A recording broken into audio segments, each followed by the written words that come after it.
Abayizi abagudde ku kabenje basomero lya Desta Primary School erisangibwa e Makindye nga bano badde bava kulambula mu district y'e Kasese gye bamaze ebbanga lya wiiki nnamba ng'ekifo bbaasi weegudde wasangiddwawo engoye, engatto ssaako n'ensawo ez'abayizi. Okusinziira ku beerabiddeko n'agaabwe bategeezezza nti abayizi babiri bafiiriddewo Mbulaga nga ku bano kuliko Kakemborona ow'emyaka 11 ne Nnaabasumba Pamela ow'emyaka 11 nga n'abalala baddusiddwa mu ddwaliro eddene ly'Emityana okufuna obujjanjabi. Sawa 12 n'ekitundu emmotoka ye emaze okugwa naye ng'emmotoka bagamba yavudde Kasese.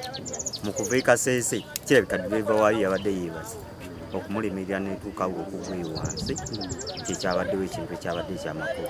Tuuse wano sawa 10 badde wajje abaana babajjeeyo abajje mu mmotoka nga bali wali abasinga nga bataawa nga bakaaba ne babafunira ku booda nabatwala eziboti abamu ne babatwala Emityana ne tujja eno batugamba babiri bafudde. Ssentebe w'ekitundu kino Lubowa Daniel Kaliisa ategeezza nti akabenje kano kaguddewo ku ssaawa 11 ng'obudde bukya ng'onanenyezza abakulu b'amasomero okutambuzanga abaana mu budde obw'ekiro. Ebaddewo tebadde nnungi wabula nga yakulwana bulwanyi kwata abaana bafudde ababiri.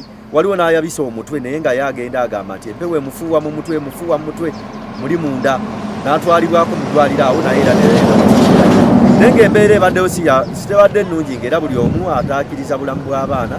Naye twagala okwebaza omwami omu abadde ajja agoberera bbaasi eno agirabye ng'egwa akoze kyamaanyi nnyo okulabika nga yafulumizaamu n'abaana mu ndabirwamu eno ey'emabega ng'asomba abaleeta ku kkubo. Abaana ekituufu abaana bo baatambuziddwa kiro ate ng'abaana bato.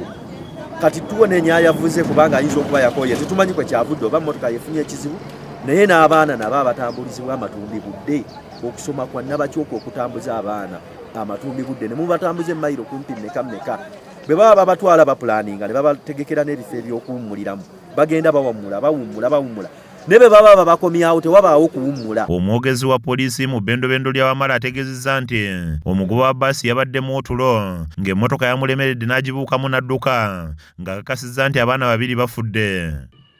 Abalala 11 ne bafuna ebisago by'amaanyi kw'otadde n'abasomesa baabwe babiri. Abaana bano bamanyikibwa nga Kakemborona ow'emyaka 11 ne Nnaabasumba Pamela naye nga wa myaka 11. Driver akyabuze, poliisi egenda mu maaso n'okunoonyereza. Abaana bano batwaliddwa mu malwaliro ag'enjawulo okuli Mityana na Zigoti Medical Center. Ronald Keya yakusakidde emboozi eno ku lwa KSTV Agalero.